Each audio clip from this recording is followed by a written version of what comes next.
Pourquoi la philosophie? Aussi bien pour des clercs que pour des laïcs, la philosophie est nécessaire tout simplement pour apprendre à se servir de son intelligence. Nous pouvons constater que nos contemporains sont de plus en plus abrutis par la vie qu'ils mènent. On dirait des assemblages de tubes digestifs et d'ordinateurs ambulants, mais ils deviennent incapables de se servir de leur intelligence pour connaître et pour agir en connaissance de cause, apprendre à connaître la réalité. Ce n'est pas seulement une question de préparation à des études théologiques. Le monde contemporain est de plus en plus abrutissant. Et c'est bien pour cela qu'on veut supprimer, détruire, déformer les études de philosophie. Car s'il n'y a pas ce minimum vital de vie intellectuelle, eh bien, les esprits sont réduits à être des esprits de machines. Qu'est-ce que la philosophie? Étymologiquement, ça veut dire amour de la sagesse, c'est-à-dire recherche de la sagesse. D'où vient-il? Historiquement, le premier à l'avoir prononcé semble être Pythagore. En tout cas, c'est ce qu'affirme Diogène Laërce dans la vie des philosophes. Diogène Laërce, donc auteur grec, philosophe, historien de la philosophie, nous dit que Pythagore s'est appelé le premier philosophe parce qu'il refusait de se considérer comme sage. Il estimait que la sagesse était le propre de Dieu et qu'un homme pouvait rechercher la sagesse, mais qu'il n'était pas sage, qu'il ne pouvait pas se dire sage. Et donc ce mot de philosophie, semble-t-il, s'est propagé à partir de ce moment-là. Si nous essayons d'analyser le mot philosophie, recherche ou application à la sagesse, bien, nous dirons que la philosophie comporte un désir, une recherche, une application, c'est ce que traduit le mot philos, amour,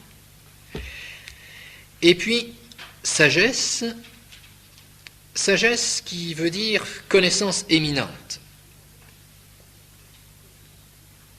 Au sens usuel du mot, le terme de sagesse comporte une certaine connaissance de choses, et cette connaissance des choses élevées comporte une certaine délectation, d'où, semble-t-il, l'étymologie de sapientia, sapientia provenant de sapere, sapere signifiant sentir, sentir par le goût. Dans l'oraison au Saint-Esprit, on dit recta sapere, c'est-à-dire percevoir, sentir, goûter les choses droites. Alors de sapere vient sapientia, de par le goût et la délectation qu'il y a dans la connaissance des grandes choses. D'où cette définition latine que l'on peut donner, qui est celle du Père Ramirez, qui n'est pas une définition à proprement parler, qui est plutôt une explication étymologique. Vehemens assidua delectabilisque animi applicatio, seu conatus ad sapientiam totis viribus conquirentam. La philosophie, c'est une application forte, assidue et délectable de l'esprit, ou encore un effort pour la conquête de la sagesse, de toutes ses forces. Au début de notre civilisation, étaient appelés sages tous ceux qui étaient habiles ou experts dans un métier ou dans un office. Puis le mot a été étendu à l'habileté dans des arts libéraux, comme par exemple le chant, la musique, la danse, le jeu, la lettre, la poésie. On a utilisé ce mot de sagesse, le mot de sage, pour désigner ceux qui étaient habiles dans un art propre à la civilisation. Et de là, le mot sage, et c'est surtout en ce sens-là qu'il a été employé, en est venu à désigner les hommes qui étaient habiles non pas dans le travail des mains ou dans la réalisation des œuvres d'art, mais ceux qui étaient habiles dans l'art qui est le plus élevé, qui est celui de la politique. Car, comme disent Aristote et saint Thomas, la politique est l'art le plus élevé, puisqu'il s'applique à des hommes, et qu'il se rapporte à ce qui est le plus élevé, à savoir le bonheur des hommes. Bien. Donc, on a appelé sages, ceux qui ont apporté le plus grand bienfait à l'humanité, qui est, dit saint Thomas, la fondation de la cité. Et donc, les grands législateurs, les grands moralistes de la Grèce antique ont été appelés les sages. Ce sont les fameux 7 sages de la Grèce, Thalès, Pythagos, Bias, Solon, Chilon, Périandre et Cléobule. Et de la politique, le mot sagesse s'est étendu, bien évidemment, à la morale, qui est voisine, qui se rapporte également au bonheur et à la vie humaine. Alors ceux qui étaient maîtres de vie, c'est-à-dire ceux qui étaient capables de guider les hommes dans leur vie, ont été appelés également des sages. Et de là, tous ceux qui étaient remarquables par une connaissance quelle qu'elle soit, une connaissance élevée. Ce qui fait qu'en définitive, dans l'Antiquité, le mot de philosophe recouvrait tout mode de connaissance spéculative et humaine, ou morale, ou politique. Ce qui aujourd'hui est distingué dans une multitude de sciences était regroupé sous le vocable de philosophie. Donc aussi bien les mathématiques que la physique, que la connaissance du vivant, la connaissance des choses de la nature, tout simplement, la logique, ce qu'on appelle aujourd'hui aussi la métaphysique, tout cela rentrait sous le nom de philosophie. Donc quelque chose de très large, en définitive. Ce qui fait qu'on peut dire en ce sens que la philosophie, c'est une connaissance éminente de toutes les choses humainement connaissables. Je cite également le père Ramirez, eminens quaedam cognitio omnium rerum humanitus conoscibilium. Connaissance éminente de toutes les choses humainement connaissables. Donc vous voyez, dans l'Antiquité, le domaine philosophique coïncide en définitive avec le domaine de la science, avec le domaine de toutes les connaissances, quelles qu'elles soient. Vous noterez d'ailleurs qu'Aristote lui-même était un grand connaisseur, on peut dire même fondateur de la biologie, de la connaissance du vivant. Bon, d'ailleurs, les premiers physiciens aussi, les premiers philosophes grecs étaient aussi connaissaient les choses de la nature. Et parmi les philosophes grecs, on cite des personnages comme Thalès, qui sont aussi des mathématiciens. Donc on ne fait pas de différence. Autrement dit, les différences qui existent de nos jours entre les différents domaines de la connaissance humaine et les différentes sciences, qui sont divisées d'ailleurs dans les universités entre différentes facultés, tout cela a été réuni sous le vocable de philosophie. Et puis, à l'époque moderne, disons à partir du XVe, XVIe siècle, a commencé l'apparition des sciences au sens moderne du terme, au sens actuel du terme. Et ces sciences ont voulu se constituer, pour différentes raisons qu'il faudra expliquer, ces sciences ont voulu se constituer en dehors du domaine de la philosophie qui régnait à l'époque. Elles se sont constituées en marge de cette philosophie. Elles ont considéré que cette philosophie qui prétendait englober ce que nous appelons aujourd'hui les sciences physiques et les sciences mathématiques, cette philosophie était en dehors, d'après eux, de la connaissance du monde réel.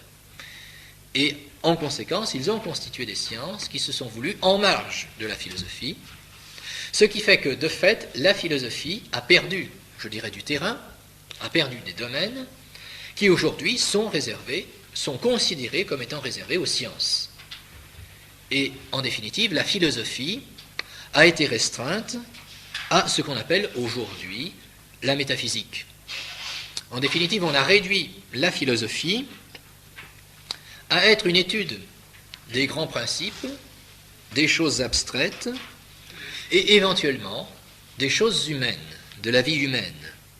Encore aujourd'hui, du reste, on enlève encore davantage à la philosophie, puisqu'on prétend constituer également des sciences humaines qui comportent en particulier la psychologie, la sociologie, domaines qui autrefois étaient considérés comme des parties de la philosophie. Donc en définitive, le champ de la philosophie s'est réduit de plus en plus, et aujourd'hui, il se trouve quasiment synonyme de métaphysique, ou n'a pas de signification vraiment précise. À chaque fois qu'on a affaire à une réflexion, quelle qu'elle soit, qui quitte le terrain du sensible, qui quitte la rigueur scientifique, et on appelle ça la philosophie. Alors selon l'esprit que l'on a, ce mot philosophie peut avoir un sens péjoratif. Les scientifiques appelleront philosophie toute chose qui n'est pas rigoureuse, et en définitive on ne fera plus tellement la différence entre la philosophie et les lettres. Ou bien alors, si on s'applique à la philosophie, on se refusera tout à fait à se pencher sur les choses de la nature. On séparera carrément la philosophie des mathématiques ou de la connaissance physique. Alors, selon les différentes doctrines, les différentes philosophies, il y a différentes conceptions. Dans ces domaines, nous en parlerons en détail. Pour l'instant, je ne précise pas plus. Je reçois la philosophie comme simplement étant une connaissance éminente de toutes les choses humainement connaissables. Et vous voyez, en conséquence, que voir la philosophie ainsi, c'est s'ouvrir une perspective considérable. C'est prétendre se pencher sur l'ensemble des connaissances et de la vie humaine. Alors nous verrons plus tard comment préciser, comment distinguer, diviser et éventuellement écarter certains domaines qui ne seraient pas du domaine de la philosophie.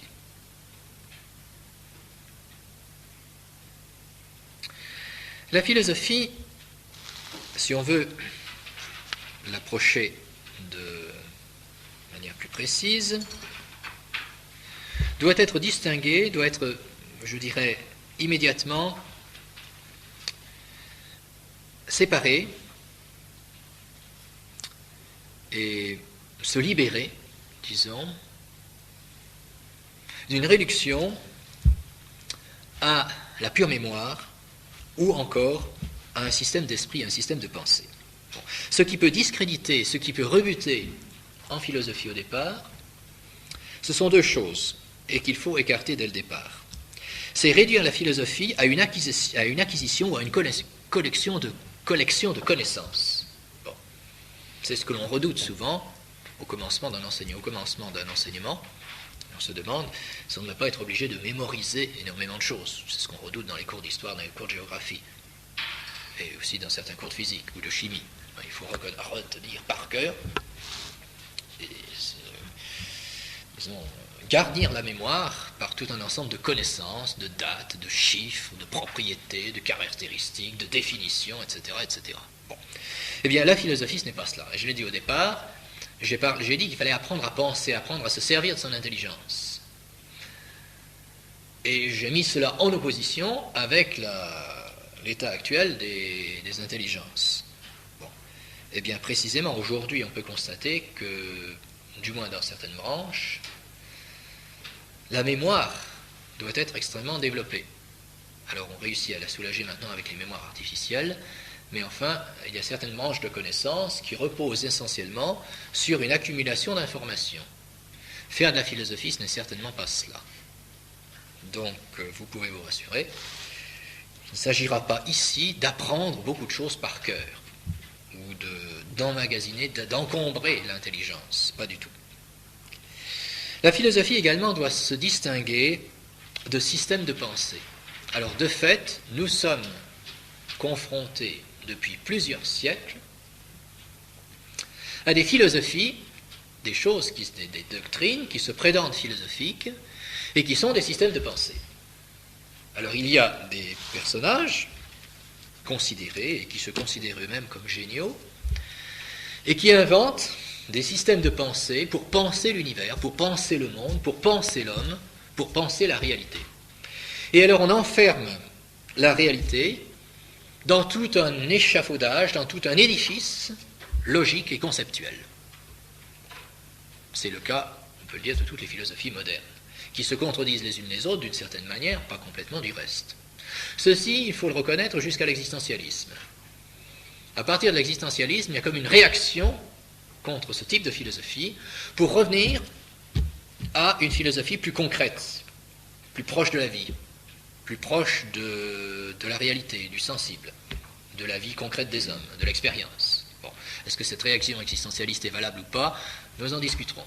Mais enfin, toujours est-il que, jusqu'à cette réaction, la philosophie se réduit souvent à un ensemble de systèmes de pensée. Et alors il faut bien reconnaître que souvent, la philosophie dite thomiste s'est présentée comme un système de pensée. Le système de pensée de l'Église catholique. Voilà. Alors, présenter ainsi la philosophie thomiste, ou l'enseigner ainsi, c'est évidemment très dangereux, c'est une déformation de l'esprit.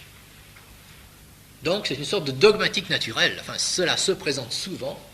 Et si vous allez voir certains manuels de philosophie, que j'affectionne particulièrement, eh bien, la philosophie thomiste, ou scolastique, ou dite aristotélico-thomiste, ou ad mentem sancti thomé, se présente comme une espèce de système de pensée, une espèce de dogmatique naturelle. Alors, c'est naturel, puisqu'on ne fait pas appel à l'écriture sainte, bien sûr, on ne fait pas appel à la révélation, mais alors on fonde un système de pensée, tout à fait logique, du reste, une armature logique implacable, un coup de définition, proposition, démonstration, on n'ose pas dire théorème quand même.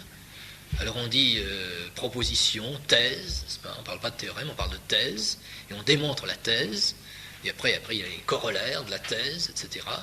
Bon, c'est évidemment pédagogiquement très, très vivant, très agréable. Et on présente ainsi la doctrine de saint Thomas et d'Aristote comme une espèce de système de pensée, et à quoi on pourra s'entendre répondre, eh bien qu'après tout, on ne voit pas pourquoi ce système serait plus vrai que les autres, et on ne voit pas pourquoi l'Église catholique choisirait un système de pensée. Pourquoi l'Église catholique veut-elle s'enferrer à défendre un système de pensée qui est périmé depuis le Moyen-Âge, alors qu'aujourd'hui il y a d'autres systèmes de pensée? Bon. Alors effectivement, si la philosophie est un système de pensée, alors il s'agirait alors de développer en nous une structure logique, une structure mentale. Il ne s'agit pas de cela. Nous verrons qu'il s'agit de connaître et de faire exercer son intelligence pour connaître la réalité, tout simplement. Alors c'est pourquoi, eh bien, je vous dis tout de suite que nous allons apprendre à regarder le monde, à regarder la réalité, à réfléchir, et certainement pas à construire en nous un système de pensée. Et c'est la raison pour laquelle je suis obligé de déconseiller la plupart des manuels de philosophie. Même soi-disant thomiste, même soi-disant catholique, etc. Parce qu'on présente la doctrine thomiste comme un système de pensée. Ce n'est pas un système de pensée.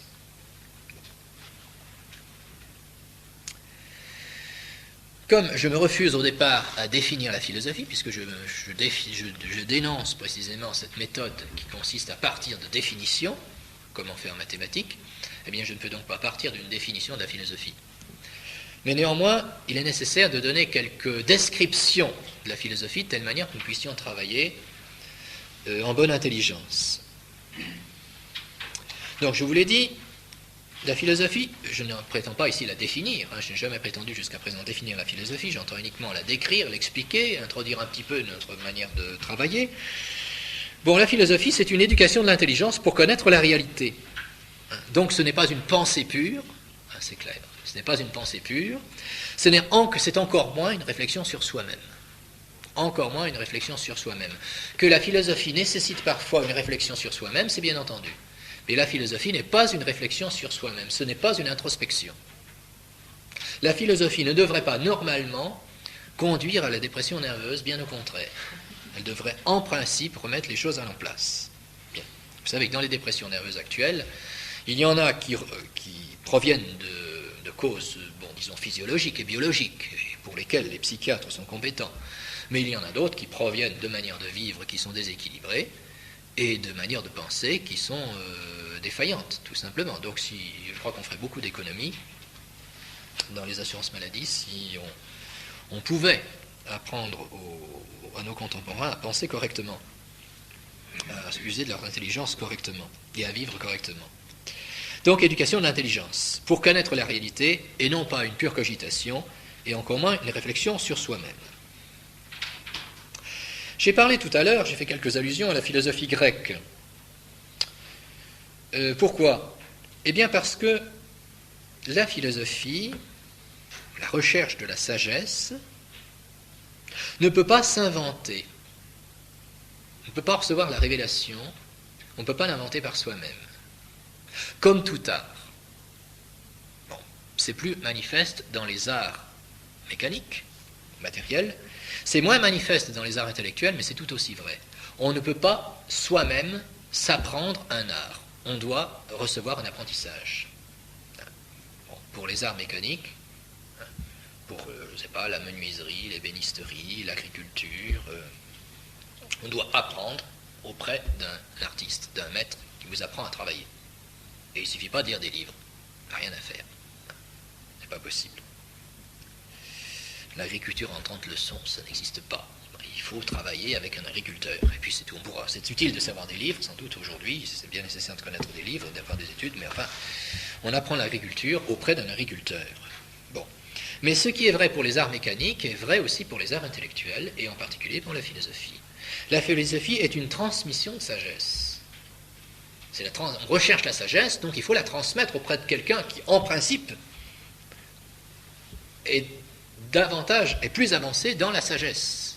Bon, il ne peut pas se dire sage, Dieu seul est sage, mais il a avancé dans cette voie de recherche. Et il peut transmettre, il peut commencer à transmettre cette sagesse, voyez. Donc la philosophie nécessite un maître qui enseigne. Il n'est pas possible de faire de la philosophie tout seul. Pas possible. On ne peut pas être autodidacte. D'ailleurs, être autodidacte, je ne sais pas s'il y a des domaines où on peut vraiment être autodidacte. En tout cas, certainement pas en philosophie. On ne peut pas travailler tout seul, c'est absolument impossible. On peut avoir une certaine culture, on peut emmagasiner un certain nombre de connaissances d'histoire de la philosophie tout seul, effectivement, en lisant des livres, des ouvrages, c'est entendu, mais vraiment, rechercher la sagesse, devenir philosophe, sans un maître qui enseigne, cela n'est pas possible. D'où la nécessité d'une transmission et d'une docilité à l'enseignement. Ça, c'est une méthode de travail qu'il faut connaître dès le départ. Il ne s'agit pas d'inventer votre propre philosophie, ce n'est pas possible. Il faut essayer de la découvrir. Donc, je dois vous transmettre la philosophie que j'ai reçue moi-même. Et d'où l'importance, on le verra, de l'histoire de la philosophie. Notons que cette éducation de l'intelligence, aussi une troisième caractéristique, est difficile à cause du monde scientifique dans lequel nous vivons. Nous vivons dans un monde dit scientifique, méthodique, mathématique, disons, et matérialiste. Donc un monde très proche du sensible et de l'imagination, très proche du quantitatif. Or, en philosophie, on doit plus ou moins s'élever au-delà, non pas refuser, mais s'élever au-delà de ces choses quantitatives et sensibles. Alors, comme vous avez été habitués, nous sommes tous habitués à ce mode de vie et de pensée, il y a un effort. Alors là, effectivement, il y a un effort. Donc, je vous ai rassuré en vous disant qu'il y aurait peu d'efforts de mémoire, mais je dois vous dire qu'il y aura des efforts de pensée. Donc, je pense que les efforts que vous aurez à fournir ne seront pas dans une mémorisation lorsque vous travaillerez seul, mais seront plutôt pendant les heures de cours. Donc si vous travaillez sérieusement, les heures de cours vous fatigueront, c'est normal. Il y aura un effort à fournir. Et si vous n'avez pas tout compris et qu'il faut vous efforcer de comprendre par vous-même après, là aussi il y aura des efforts à fournir, non pas pour apprendre des choses par cœur, mais pour comprendre, pour saisir. Si la philosophie est une connaissance du réel, une recherche de la réalité, il faut bien comprendre que la philosophie commencera par un regard sur les choses, bien sûr, et par une interrogation.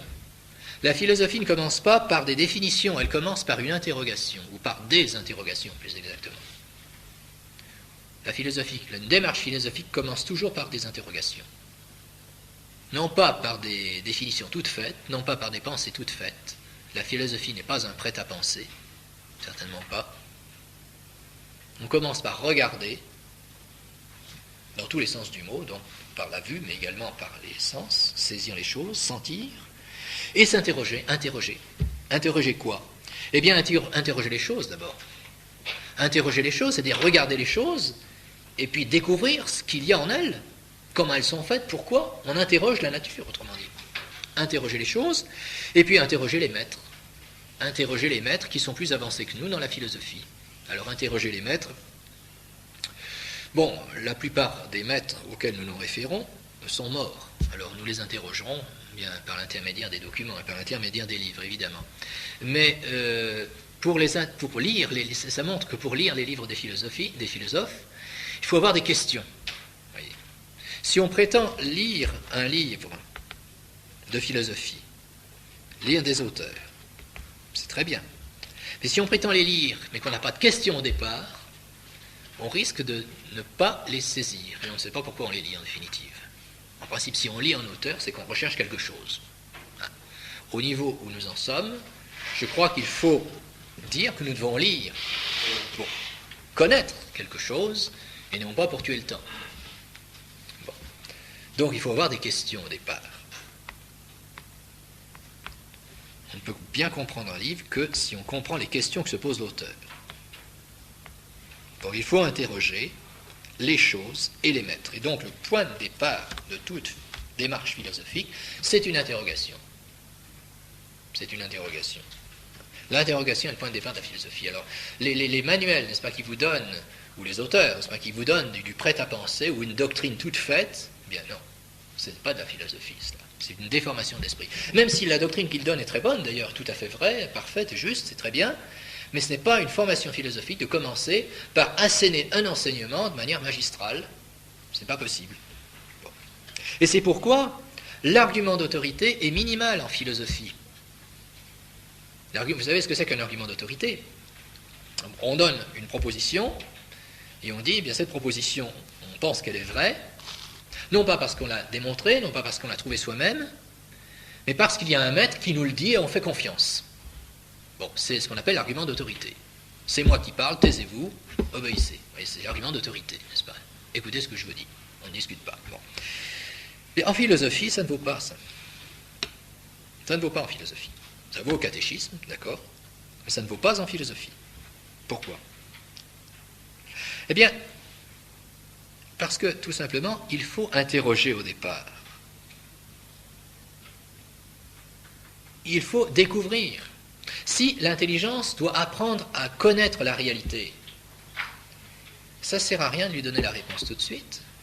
Si on veut éduquer l'intelligence, il faut que l'intelligence découvre par elle-même. Si vous donnez la réponse tout de suite, pas intéressant, ça ne sert à rien. Bon, c'est pratique si vous voulez. C'est pratique pour agir, mais ça ne forme pas l'intelligence. Alors faire apprendre par cœur des définitions, ça forme la mémoire, c'est très bien, mais ça ne forme pas l'intelligence.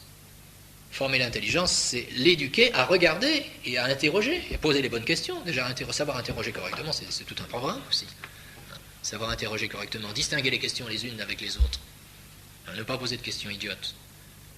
Ne pas poser des questions auxquelles on a déjà répondu, etc. C'est aussi, c'est... Bon, il faut... Donc, il y a une démarche personnelle à faire, voyez, un travail intellectuel à fournir personnellement, et il faut refaire en quelque sorte. Et bien sûr, nous avons des maîtres, nous avons des philosophes qui nous ont précédés et qui ont découvert certaines choses. Vous me direz, est-ce que c'est la peine qu'on refasse le même travail? Bien oui, c'est la peine. Parce que si on considère, si on part des découvertes des philosophes qui nous ont précédés, sans essayer de faire nous-mêmes la démarche de découverte, eh bien nous allons emmagasiner des connaissances, mais nous n'allons pas comprendre. En effet, nous allons avoir des mots, mais on ne comprendra pas. Donc il faudra refaire la même démarche. Il est vrai que cette démarche sera facilitée. Bon, c'est clair, vous entrez, je ne sais pas, dans une forêt, il y a des sentiers, plus ou moins en bon état. Je dirais, si vous avez une carte, ça facilite quand même la découverte. Ça ne dispense pas de la découverte, mais ça facilite la découverte. Tandis que si vous n'avez aucune carte et que vous êtes le premier à rentrer dans cette forêt, vous risquez de vous perdre. Alors de ce fait, c'est bien que nous ayons des philosophes antérieurs et que nous suivions les anciens philosophes. De ce point de vue-là, c'est bon. Et c'est pourquoi nous suivrons des philosophes, n'est-ce pas? Nous essaierons de connaître les anciens philosophes, aussi bien les philosophes anciens que les philosophes modernes, contemporains. Nous essayons de découvrir quelque chose. Donc c'est bon d'avoir des prédécesseurs et de les suivre. Mais il faut les suivre intelligemment, pas les yeux fermés. Pas les yeux fermés. Alors si quelqu'un vous guide dans la forêt, c'est très bien, mais il faut le suivre de manière intelligente, en regardant les endroits où vous passez, de manière pour être capable plus tard de vous débrouiller tout seul. Il ne faut pas suivre les yeux fermés. Donc je vous demande de ne pas admettre spontanément ce que je vous dis. Si vous n'êtes pas d'accord, il faut le dire. Si vous ne comprenez pas, il faut le dire. Si vous avez des objections, il ne faut pas hésiter à les poser. C'est des questions, bon, réfléchissez pour voir si elles sont intelligentes quand même, mais posez-les. Je ne veux pas user d'arguments d'autorité. Ça n'existe pas en philosophie. L'argument d'autorité, c'est une indication. C'est une indication. Bon, si quelqu'un de très intelligent a porté tel jugement sur cette chose, on peut penser qu'il a raison. C'est une indication, mais il faut découvrir la chose soi-même. Nous ne sommes pas au catéchisme, c'est clair. Jusqu'à présent, vous avez eu des cours de catéchisme, spiritualité et autres, et l'argument d'autorité était très important. La philosophie, pas question. Alors donc, nous nous mettons à l'école des anciens philosophes, c'est entendu, mais de manière intelligente, pour suivre leurs traces, pour comprendre ce qu'ils ont compris, pour découvrir ce qu'ils ont découvert. C'est pourquoi nous devons faire l'histoire de la philosophie. Et c'est dans ce but-là que nous ferons, effectivement, l'histoire de la philosophie, de manière à pouvoir comprendre les maîtres qui nous ont précédés, de manière à pouvoir éventuellement les critiquer, d'ailleurs, s'ils se sont trompés, si nous découvrons qu'ils se sont trompés. Donc c'est nécessaire de faire l'histoire de la philosophie. Mais entendons-nous bien, il ne s'agit pas de faire une histoire encyclopédique. Donc de retenir le maximum de faits, de dates, d'anecdotes, d'écrits, de textes, absolument pas. Il s'agit de se mettre à l'école des anciens, et pour se mettre à l'école des anciens, il faut faire de l'histoire. Mais ce n'est pas pour emmagasiner des connaissances. Les détails biographiques et même les détails des doctrines, vous les trouverez dans beaucoup d'ouvrages. Ce n'est pas utile de les retenir par cœur, absolument pas. Il s'agit de retenir l'essentiel de manière à pouvoir comprendre, simplement. D'où les deux méthodes que nous utiliserons, qui seront mêlées l'une à l'autre, ce sera de raconter des histoires et de lire des textes. Raconter des histoires et lire des textes, c'est-à-dire une méthode d'enseignement tout à fait traditionnelle. Et c'est en racontant des histoires et en lisant des textes que, par nous-mêmes, nous apprendrons à découvrir les choses. Alors, vous avez bien compris, raconter des histoires et lire des textes, mais tout cela pour nous apprendre à connaître, à être attentifs à la réalité. Or, la réalité avec laquelle nous sommes confrontés, c'est la réalité sensible. Ce n'est pas les inventions de notre esprit. D'où également une rééducation tout à fait nécessaire, revenir aux choses sensibles et quitter le monde fictif, le monde théorique, dans lequel bien souvent nous avons été formés. Que ce soit par l'enseignement scientifique, ou que ce soit par la télévision, les journaux, etc., qui fabriquent la plupart du temps un monde fictif, il nous faut revenir à la terre, aux choses concrètes.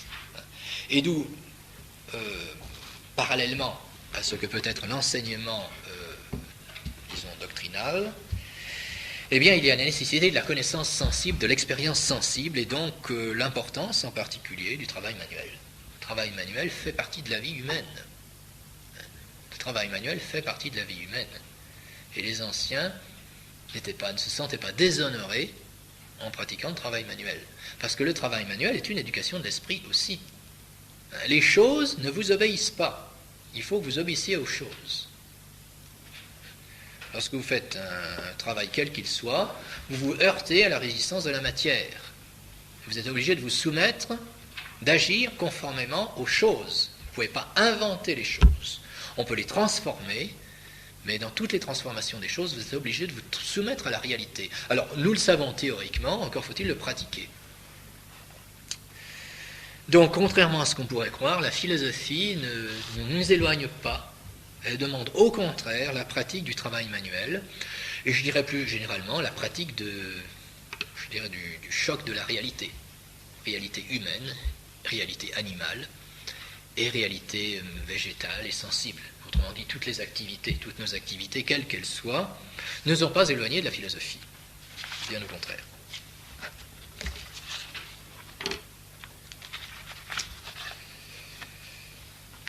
Donc tout ce qui est du domaine du travail ou de l'exercice physique, réaliste, je dirais, dans la nature et non pas dans des choses artificielles. Tout cela fait partie aussi de la formation philosophique.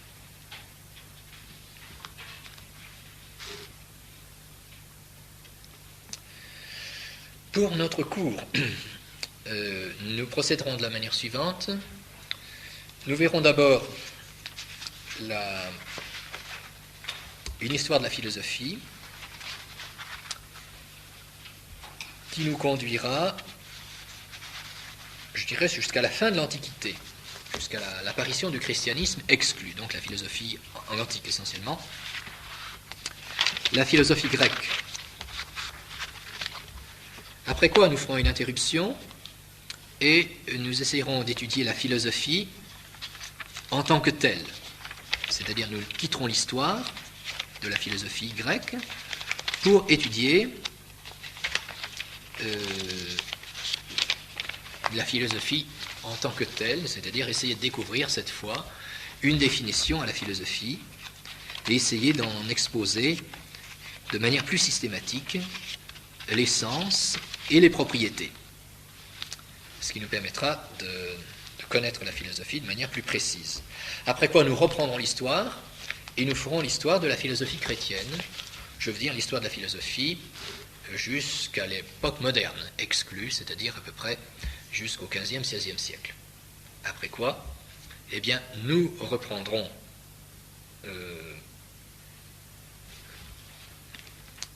l'étude systématique de la philosophie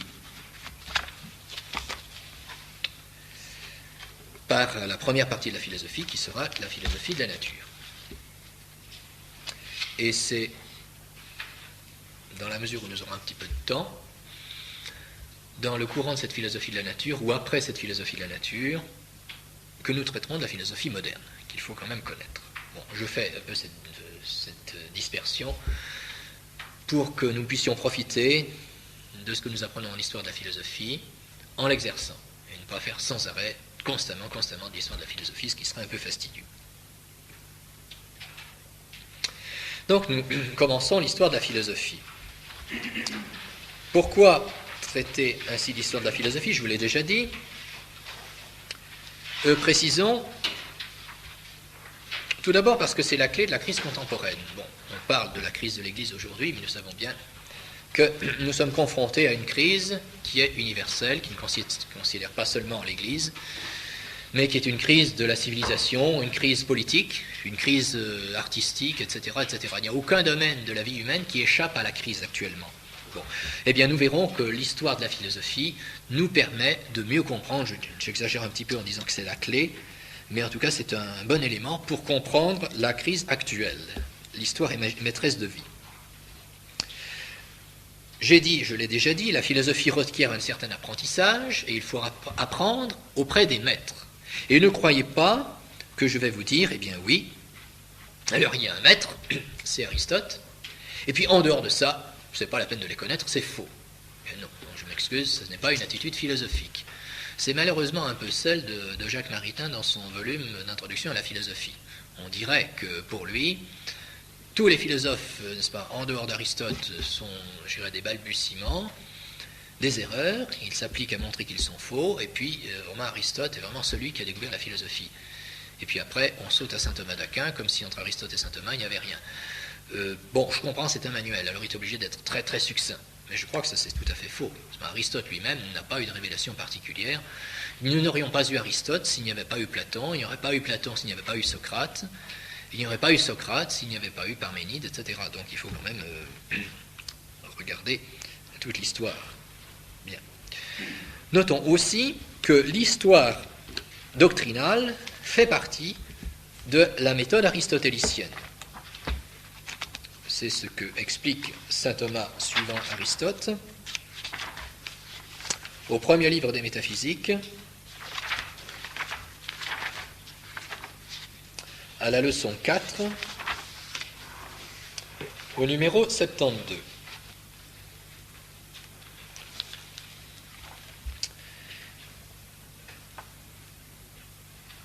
Bien qu'il appartienne à la physique de traiter des causes, il faut cependant recevoir les opinions des philosophes qui nous ont précédés dans l'examen de la nature des choses. Car ces philosophes qui ont précédé ont traité de la vérité avant Aristote. Et eux-mêmes, ces philosophes qui ont précédé Aristote, ont posé les causes et le principe. Il nous appartient donc, à nous qui venons par après, de considérer leurs opinions. Et ainsi, nous devrons poser un préambule à notre étude. Donc, saint Thomas et Aristote reçoivent cette méthode qui consiste à poser, à énoncer tout d'abord les opinions des philosophes qui ont précédé. Et de fait, en toute question philosophique, saint Thomas et Aristote commencent d'abord par exposer, plus ou moins précisément, l'histoire doctrinale. En toute chose. Donc, pour bien traiter d'une question philosophique, il faut en poser d'abord les jalons historiques. Et donc, pour la philosophie, nous devons commencer par faire cette histoire de manière à repérer les grands philosophes et leurs principes. Et puis enfin, il y a une dernière raison pour laquelle il est bien utile, bien nécessaire de faire l'histoire de la philosophie, c'est qu'on s'aperçoit que ce sont toujours les mêmes problèmes. Ça n'a pas changé. Ça, nous le verrons. Les mots changent, les concepts, les conceptions, les modes d'exposition changent, mais fondamentalement, ce sont toujours les mêmes problèmes qui reviennent à toutes les époques. Et les mêmes erreurs, en définitive. On retrouve les mêmes erreurs, les mêmes structures de pensée à toutes les époques. Et c'est important de revoir la constance au cours de l'histoire humaine de ces grands thèmes. Comment allons-nous faire de cette histoire de la philosophie ? Disons-le tout de suite, si on devait donner une description détaillée et purement chronologique, ce serait tout à fait inutile et fastidieux. Ce serait tout à fait fastidieux de voir chaque philosophe avec les dates, toutes ses œuvres, tous les détails, et de faire d'énumérer les philosophes les uns après les autres, simplement de manière descriptive, en énonçant les philosophes d'après leur succession chronologique, et puis en donnant en détail toute leur doctrine. Bon, cela nous prendrait beaucoup trop de temps, et ce serait parfaitement inutile. Ce serait surcharger les mémoires de manière inutile.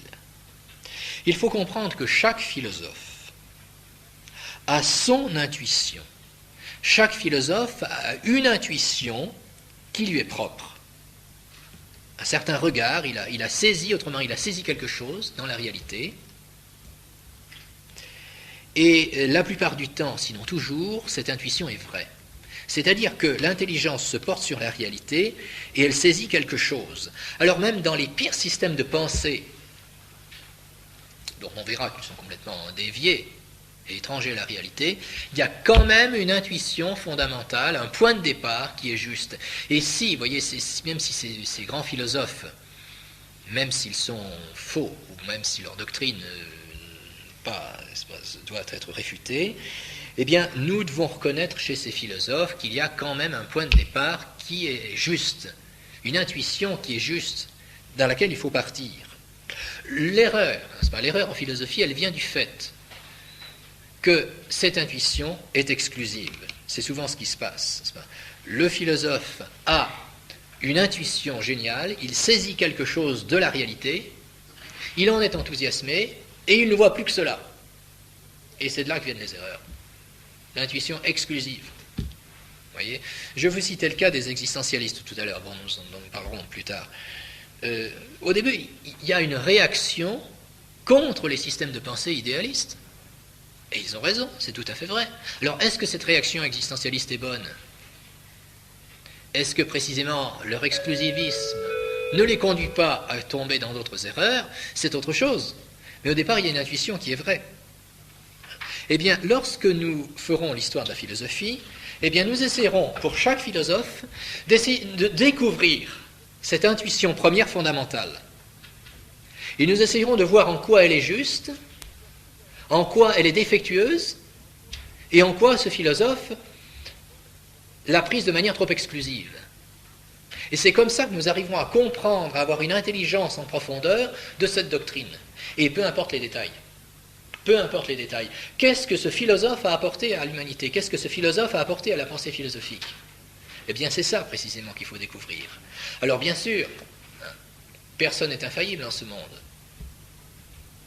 Donc, il serait étonnant que nous trouvions un philosophe qui ait tout découvert et qui sache tout et dans lequel il n'y a aucune erreur. N'empêche qu'ils ont tous une intuition première qui est vraie et qu'il faut essayer de découvrir. Et qu'il faut distinguer de l'ensemble de sa doctrine qui peut-être est déviée ou dans l'erreur. C'est notre intention. Donc, rassurez-vous, lorsque nous étudierons l'histoire de la philosophie, nous n'allons pas perdre du temps dans des détails historiques et des exposés doctrinaux très très développés. Nous essaierons de saisir l'intuition fondamentale de chacun d'entre eux. Et comment allons-nous faire cette histoire de la philosophie? Bon, je vous le disais, une description détaillée et purement chronologique serait inutile et onéreuse, pénible, ça serait sans utilité. Vous pouvez trouver, si vous vous intéressez aux détails historiques et aux détails des doctrines, vous trouverez tous les livres nécessaires à la bibliothèque. Je crois que ce n'est pas utile que nous passions du temps pour cela. Le cours est nécessaire pour saisir précisément cette intuition, le point de départ fondamental de chaque philosophe, et de voir comment ces philosophes sont en rapport les uns aux autres. Car en fait, il faut bien comprendre que les philosophes n'apparaissent pas, ou les doctrines philosophiques n'apparaissent pas par hasard dans l'histoire. Chaque philosophe est un héritier de ceux qui les ont précédés. Et donc il y a une influence des doctrines les unes sur les autres. Et si on veut faire de l'histoire de la philosophie de manière intelligente, eh bien il faut mettre en évidence ces connexions entre les différentes doctrines philosophiques.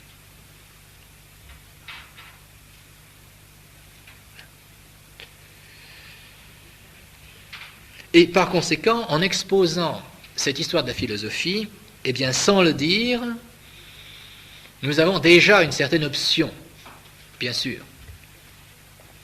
Car une histoire de la philosophie qui ne procéderait pas d'une philosophie serait une histoire purement descriptive et ne nous permettrait pas de comprendre profondément les philosophes et leur doctrine, leur influence réciproque. Et par conséquent, il est clair que le regard que nous portons sur ces philosophies est guidé par tout d'abord la philosophie d'Aristote et ensuite la philosophie de saint Thomas d'Aquin. C'est ainsi d'ailleurs que Aristote et saint Thomas eux-mêmes font l'histoire de la philosophie. Lorsque Aristote, au départ d'une question, commence à rapporter les différentes opinions, il explique comment ces opinions sont en rapport les unes avec les autres et pourquoi il pense que sa conclusion à lui prend chez ses prédécesseurs ce qui est intéressant pour rejeter ce qui est faux. Donc l'histoire de la philosophie que fait Aristote, c'est une histoire qui est orientée, bien sûr, qui est pensée, qui est philosophique. Eh bien, c'est ainsi que nous allons faire l'histoire de la philosophie. Si quelqu'un dit, mais dans ces conditions, votre histoire de la philosophie est faussée, je lui dirais qu'il n'y a pas le choix. Que faire une histoire de la philosophie purement descriptive, sans référence à une philosophie, c'est déjà un choix philosophique. Donc je pense qu'il n'y a pas le choix. Et quand on fait une histoire de la philosophie, il y a au départ une philosophie. Alors nous n'avons pas le choix, qui est après à vérifier si notre conception, si notre manière de voir a été juste. Au départ de la pensée philosophique, il y a tout d'abord des réflexions sur la vie humaine, plus ou moins liées et incluses dans la religion. C'est au sein de la religion, bien sûr, que commencent les premières réflexions philosophiques. Bon, c'est ce qu'a dit Maritain dans son introduction générale à la philosophie, au numéro 4, il suffit de le lire. Il n'est pas étonnant que tous les peuples, au commencement de leur histoire, aient ignoré la spéculation philosophique. Il est plus remarquable que certaines civilisations l'aient ignorée également. Nous pensons ici aux peuples sémitiques et aux Égyptiens, qui sont à ce point de vue dans le même cas que les Sémites. En dépit de la haute culture scientifique dont leurs élites intellectuelles étaient capables, les Égyptiens et les Chaldéens n'ont eu, semble-t-il, en fait, de notions philosophiques que certaines connaissances très générales, impliquées par leur religion et concernant la divinité, l'âme humaine et la condition après la mort, et les préceptes moraux. Ces connaissances qu'on trouve d'ailleurs chez eux, comme chez tous les peuples, d'autant plus pures qu'on remonte dans l'histoire à des temps plus anciens, ils ne les ont jamais soumises au traitement et aux spéculations de la raison. Ils les recevaient seulement, comme leurs dogmes scientifiques eux-mêmes, d'une tradition sacrée. La religion ici tient lieu donc de philosophie. Par elle, ces peuples possèdent des vérités philosophiques et ils n'ont pas de philosophie. Les Juifs sont à ce point de vue dans le même cas que les autres peuples sémitiques. Dédaigneux de la sagesse humaine et des œuvres de la pure raison, du reste mal doués pour elle, ils n'ont pas eu de philosophe, du moins jusqu'à Philon, qui vécut au temps du Christ. Mais ils ont eu les prophètes et la loi de Dieu. Autrement dit, la manière de voir les choses est totalement différente. Les grandes civilisations indo-européennes, au contraire, laissent toutes voir, sous des formes d'ailleurs très variées, un effort vers la spéculation rationnelle et proprement philosophique. Mais sauf en Grèce, et très particulièrement dans l'Inde, cet effort est partout resté impuissant à constituer une discipline scientifique autonome distincte de la religion, sauf en Grèce. Ici, ce n'est pas la tradition religieuse qui tient lieu de philosophie, c'est bien plutôt la philosophie, nous voulons dire la sagesse de l'homme, qui pénètre la religion et se confond avec elle. Le sage accomplit une fonction sacrée, il n'est pas chef d'une école philosophique, il est fondateur d'une secte religieuse ou même d'une religion. Donc dans les grandes civilisations indo-européennes, au contraire, nous allons avoir une philosophie. Une philosophie qui sera plus ou moins liée à la religion.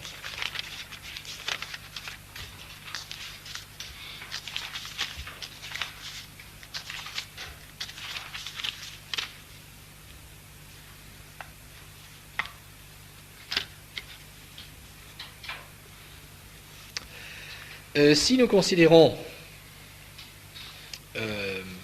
les nations qui sont étrangères donc à la révélation, eh bien il n'y avait de ressources qu'en la sagesse fournie par la raison humaine. Sagesse qui, loin de se distinguer de la religion, entreprenait sur le domaine de celle-ci et prétendait mener les hommes à leur fin dernière.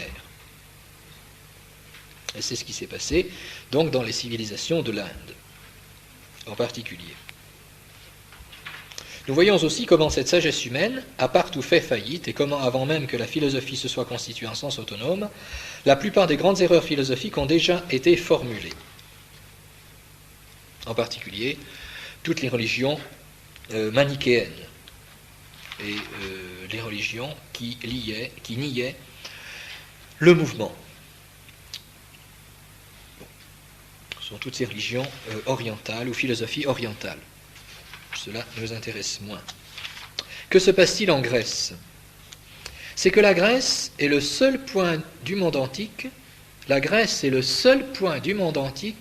où la sagesse de l'homme ait trouvé sa voie et où par l'effet d'un heureux équilibre des forces de l'âme et d'un long travail pour acquérir la mesure et la discipline de l'esprit, la raison humaine soit parvenue à l'âge de sa force et de sa maturité.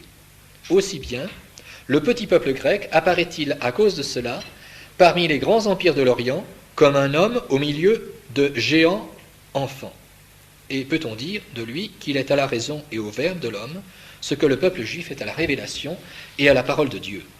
Autrement dit, minoritaire et faible relativement, du point de vue politique, du point de vue économique, du point de vue géographique, mais par contre, très supérieur du point de vue de la philosophie. C'est en Grèce seulement que la philosophie acquit une existence autonome en se distinguant explicitement de la religion. Nous avons, je l'ai à peine évoqué tout à l'heure, et je vous laisse le soin éventuellement de le voir dans les ouvrages que vous trouverez, que les religions orientales étaient en fait, et sont en fait des philosophies qui tendent à devenir religions, mais qui ne sont pas véritablement des philosophies précisément à cause de cela. Tandis qu'en Grèce, il y a une distinction explicite avec la religion. Les philosophes ne sont pas des prêtres, ne sont pas des religieux.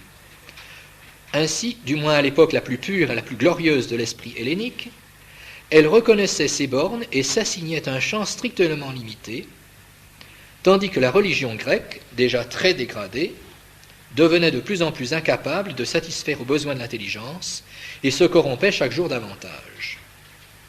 Lorsque les Grecs voudront enfermer les choses divines dans les bornes de leur sagesse et s'évanouiront dans leurs pensées, ils mériteront la condamnation portée par saint Paul contre la sagesse de ce monde. Mais la philosophie elle-même, née de leur esprit et pure de leur souillure, n'ayant pour objet que la vérité. Donc, c'est en Grèce, et c'est pourquoi nous appliquons à l'étude de la philosophie grecque, car il se trouve que même s'il y a des éléments de philosophie dans d'autres pays, c'est en Grèce seulement qu'est née une philosophie autonome, distincte et même séparée de la religion. Dans tous les autres pays du monde, il y a bien des essais de philosophie, mais soit cette philosophie est contenue dans une religion, soit cette philosophie se veut religion, et donc ne se distingue pas de la religion.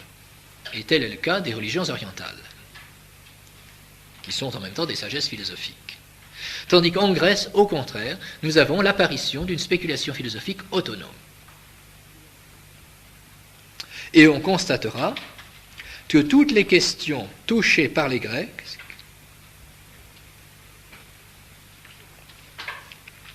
se retrouvent dans les thèses modernes et contemporaines.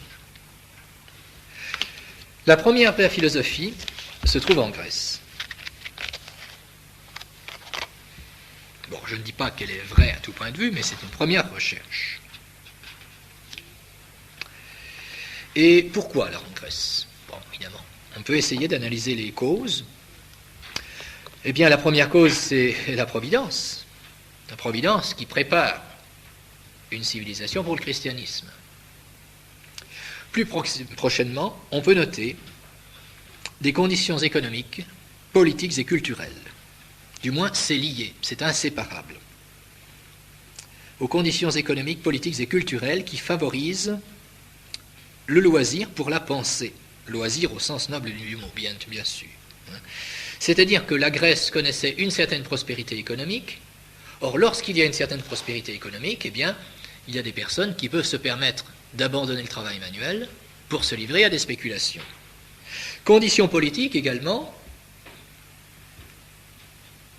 une structure politique qui permet une certaine stabilité et donc des conditions propres à l'étude, et enfin les conditions culturelles.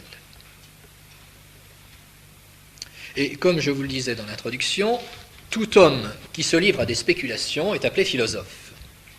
Et les sciences que nous distinguons aujourd'hui, à l'époque, ne se distinguent pas. On n'éprouve pas le besoin de distinguer ces sciences. Tous les hommes qui font de la spéculation, d'une manière générale, se livrent aussi bien à des réflexions sur les nombres, ou sur les quantités, sur les figures, ou sur la nature, diversement. On note que c'est chez les Grecs qu'on trouve les premières doctrines qu'on pourrait qualifier d'évolutionnistes, considérant donc évidemment dans des termes différents, dans des conceptions différentes, mais néanmoins ayant déjà une certaine conception d'une évolution de l'univers, comme Anaximandre, des doctrines matérialistes et déterministes, comme Démocrite. Démocrite, pour qui le monde se réduit à un assemblage d'atomes matériels. C'est en Grèce également qu'on trouve les premières doctrines qu'on pourrait qualifier de subjectivistes, avec par exemple les sophistes comme Protagoras, c'est-à-dire des hommes qui considèrent que chaque individu a sa propre connaissance des choses. Ceci dit, il ne s'agit pas, bien sûr, d'assimiler les philosophes de l'Antiquité avec les philosophes modernes. Ce n'est pas la même chose. bien sûr, il ne s'agit pas d'assimiler l'évolutionnisme d'Anaximandre avec Teilhard de Chardin ou le subjectivisme de Protagoras avec des existentialistes contemporains, ça n'a rien à voir. Mais néanmoins, enfin rien à voir, bon, ce n'est pas la même chose, mais on trouve déjà les traits fondamentaux. Et puis c'est chez les Grecs qu'on trouve les grands maîtres, comme Platon et Aristote, et Socrate aussi. Et cette tradition grecque, bien qu'elle ne soit pas unanime, a quand même un fond commun. Une grande diversité, contradiction, bien sûr, les philosophes ne sont pas d'accord entre eux, mais il y a quand même un fond commun, une unité générale. Et on pourrait caractériser cette unité générale, ce fond commun, par deux mots. Réalisme et intellectualisme. Réalisme et intellectualisme, c'est-à-dire que, d'instinct, ces philosophes entendent s'appliquer à la connaissance des choses et entendent d'abord spontanément faire confiance à la connaissance. Même s'il y a des remises en cause, des discussions, des contestations, il y a quand même fondamentalement une attitude d'ouverture par rapport à la réalité. Il s'agit de connaître le monde. Le point de départ, c'est une connaissance de l'univers. Et puis, intellectualisme, au sens où l'on fait confiance à l'intelligence. Bon, là encore, il y aura des remises en cause, certainement, mais c'est d'abord une application de l'intelligence. On entend utiliser son intelligence, et non pas la rejeter. Alors, on pourrait dire que cette tradition philosophique grecque présente un intérêt historique, mais qu'elle est dénuée d'intérêt philosophique, étant donné qu'elle était fondée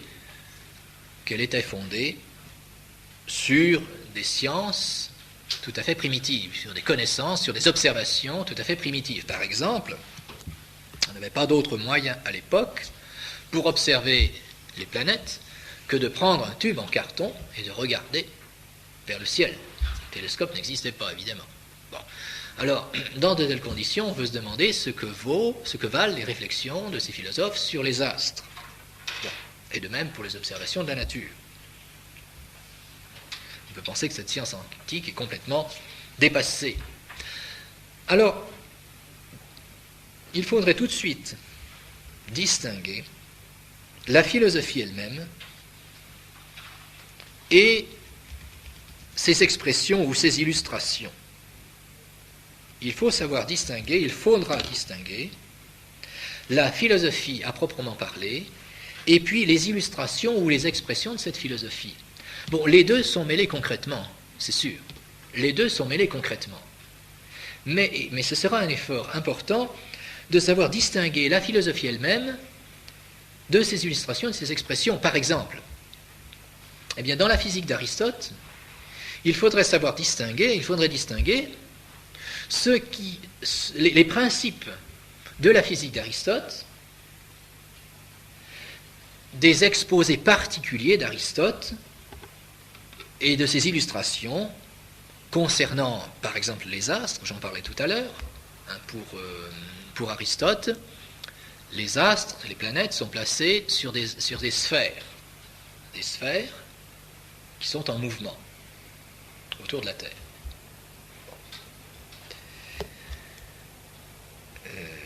Et de même, pas seulement Aristote, mais les philosophes antiques, l'ensemble des philosophes antiques considéraient que les choses matérielles étaient constituées de 4 éléments fondamentaux.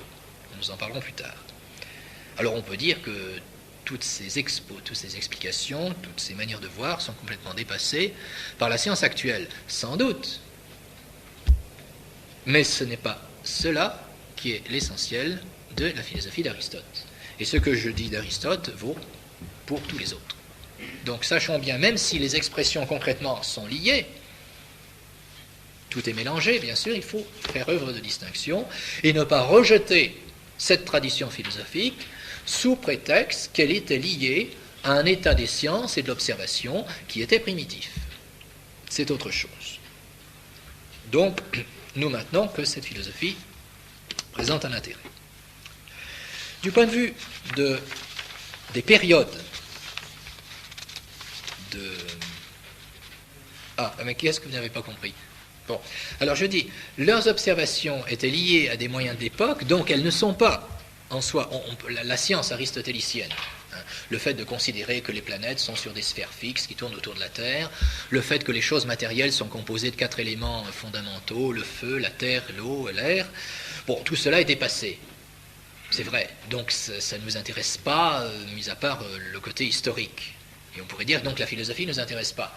Mais il faut distinguer cet aspect pseudo-scientifique, ou scientifique de l'époque, qu'on peut considérer peut-être comme dépassé, et puis la philosophie.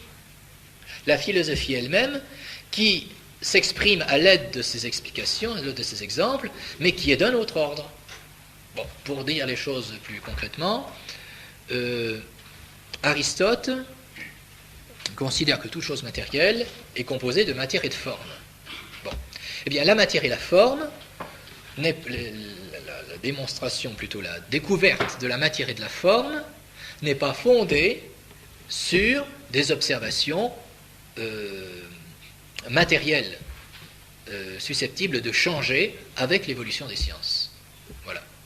Alors, les sphères fixes avec les astres, peu importe. Dans les œuvres d'Aristote, il faut savoir distinguer ce qui est philosophie et ce qu'aujourd'hui nous appellerions science, mais qui à l'époque d'Aristote s'appelait philosophie. Il faut savoir le distinguer. Bon. Et ce que je dis pour Aristote, ça vaut pour le reste. Il y a des choses qui sont liées aux sciences de l'époque, qui sont liées même au mode de vie de l'époque, et puis des choses qui sont fondamentales. Et c'est ces choses fondamentales qui nous intéressent. Voyez. Donc ça vaut le coup de s'y appliquer, ne pas croire que c'est de l'histoire, c'est complètement dépassé, ça ne nous intéresse pas, nous sommes au XXe siècle. Dans ce qui est de l'Antiquité, c'est intéressant du point de vue historique, mais ça ne présente aucun intérêt aujourd'hui. Eh bien, c'est pas vrai. Ce n'est pas vrai parce que les grands principes sont là. Et d'ailleurs, la preuve, c'est que les opinions qui ont cours aujourd'hui avaient déjà cours à l'époque, dans des expressions qui sont différentes, sans doute, hein, mais les modes de pensée sont déjà là, parce que c'est la même nature humaine, en fait, et c'est les mêmes problèmes qu'on rencontre toujours. Alors, pour bien saisir cette histoire de la philosophie grecque, pour bien comprendre sa structure, il faut, je pense qu'on peut discuter, mais je pense qu'on peut la diviser en 4 groupes, 4 périodes. Bon, ce sont des termes qui sont classiques, vous les trouverez dans les ouvrages, ça vous aidera, parce que quand même, comme c'est l'histoire, on est bien obligé de poser des cadres pour donner un certain classement, pour ne pas se perdre. Il y a ce qu'on appelle d'abord les présocratiques. Les présocratiques, il y a ensuite ce qu'on pourrait appeler, il n'y a pas de nom précis pour cela, les moralistes et sceptiques. Je l'ai mis en latin, excusez-moi. Socratique, bon.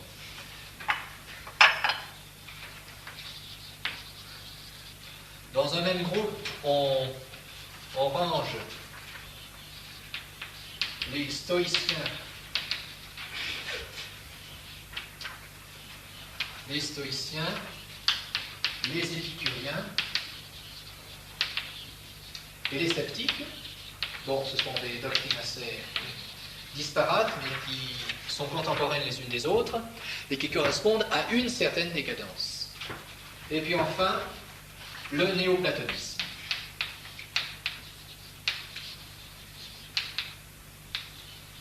Le néoplatonisme,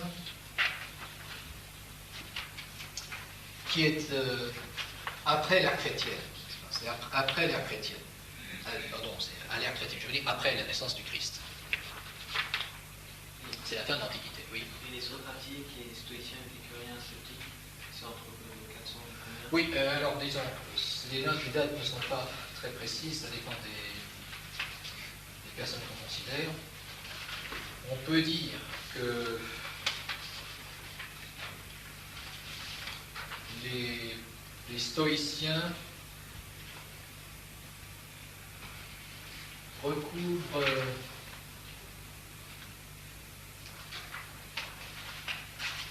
le 1er siècle avant Jésus-Christ, le début de notre ère aussi.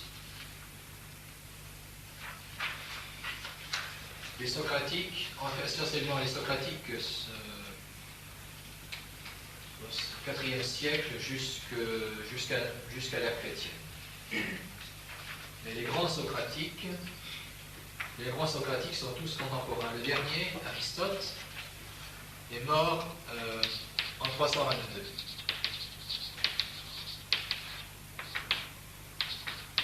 Mort en 322, avant Jésus-Christ, bien sûr.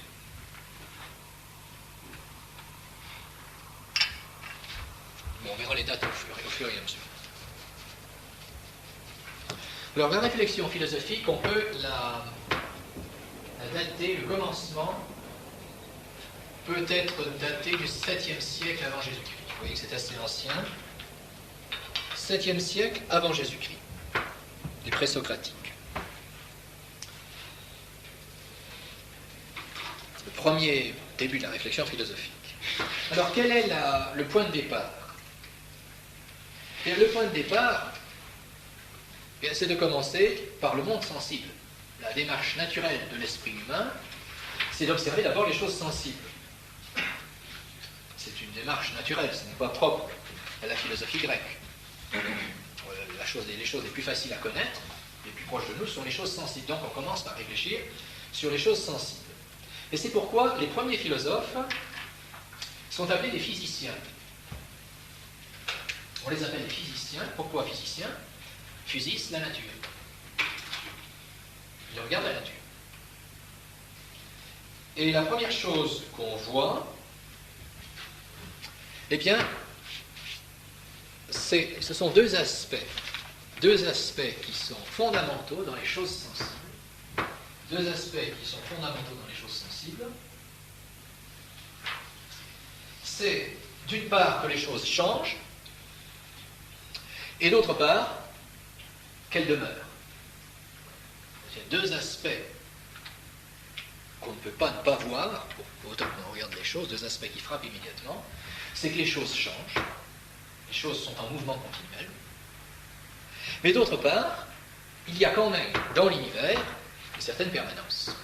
Les choses demeurent un certain temps avant de mourir, et même selon la manière dont elles naissent et dont elles meurent, il y a des constantes. Donc il y a dans l'univers sensible à la fois cet aspect de changement et cet aspect de permanence. C'est une constatation fondamentale sur laquelle va se fonder toute réflexion philosophique. Le changement et la permanence des choses. Tout ce que nous voyons autour de nous, nous sommes appelés à faire la même démarche, dans tout ce que nous voyons autour de nous, il y a toujours ces deux aspects. Les choses changent, mais d'un autre côté, elles restent les mêmes. Alors, certains philosophes seront frappés par le premier aspect, ils s'intéresseront surtout au fait que les choses changent, tandis que d'autres, au contraire, s'intéresseront davantage au fait que les choses demeurent, qu'elles restent comme elles sont. Alors, ces philosophes qu'on appelle présocratiques peuvent être divisés en plusieurs groupes selon l'aspect des choses qu'ils ont considérées. Et les tout premiers, donc c'est une division qui est logique, mais qui est en même temps quelque peu chronologique, car tout d'abord on part de ce qui est plus visible pour aboutir à ce qui est moins visible. Or, qu'est-ce qui est plus visible d'abord? Est-ce que c'est le changement ou est-ce que c'est la permanence des choses? Qu'est-ce qu'on voit évidemment? Le changement, bien sûr. Donc la première chose que les philosophes vont voir, c'est que les choses changent. Et ce groupe de philosophes s'appelle les Ioniens. Ioniens. Pour la bonne raison, pour le fait qu'ils habitaient, pour la plupart, dans les cités grecques d'Ionie. Ionie, c'est-à-dire en fait la région qui actuellement est du côté de la Turquie et qui est disputée même entre la Grèce et la Turquie.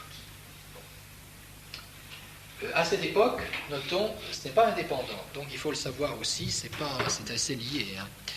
À cette époque, la Grèce est constituée de cités indépendantes.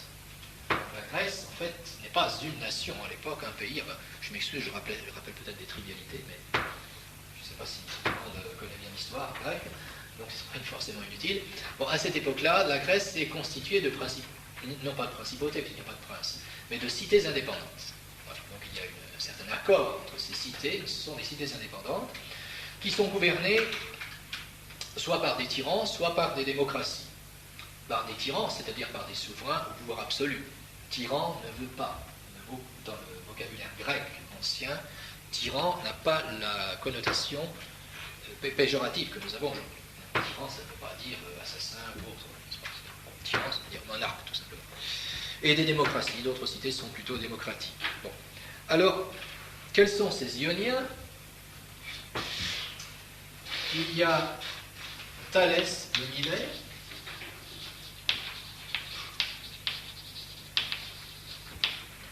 mort en 550. Bon, si vous vous intéressez à l'histoire grecque, vous trouverez à la bibliothèque des ouvrages élémentaires sur cette question. Anaximandre,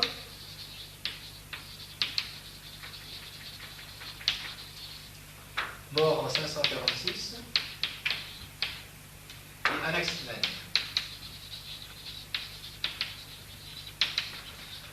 mort en 524. Donc, vous savez, dans les textes, dans les études en général, pour signifier la date de la mort, on met une croix. Bon, bien que ce ne sont pas des chrétiens, bien sûr. Ça fait rien, tout le monde comprend. Alors, pour ces philosophes, je ne détaille pas. Qu'est-ce qu'ils constatent? Bien, si ces philosophes partent de ce point de vue, ils voient le changement du monde. Et qu'est-ce qu'on constate dans ce monde? Bien, les choses changent et deviennent constamment les unes les autres. Bon, vous voyez bien que la terre passe dans les plantes qui sont consommées par les animaux, et les animaux eux-mêmes sont consommés par d'autres animaux, et puis les animaux meurent, ils retournent à la terre, tout cela est arrosé par l'eau, donc en fait tout se mélange. Tout se mélange. Alors tout devient tout, toutes les choses passent les unes dans les autres, et donc il doit y avoir, d'après eux, ils ont cette intuition, bien sûr ce n'est pas une démonstration rigoureuse, c'est une intuition, au point de départ. Eh bien, il doit y avoir un principe ou un élément commun qui est unique sous diverses formes. Il doit y avoir quelque chose, qui prend diverses formes, diverses configurations pour constituer les différents êtres de l'univers. Le fait que les choses se changent les unes dans les autres, c'est le règne de la nature. Vous observez la nature. Quand on vit, non pas dans une ville, à la campagne, c'est tout à fait évident de cela, que les choses se changent les unes dans les autres. Elles naissent, elles meurent, et elles renaissent, et elles meurent, et elles naissent les unes à partir des autres. Bon.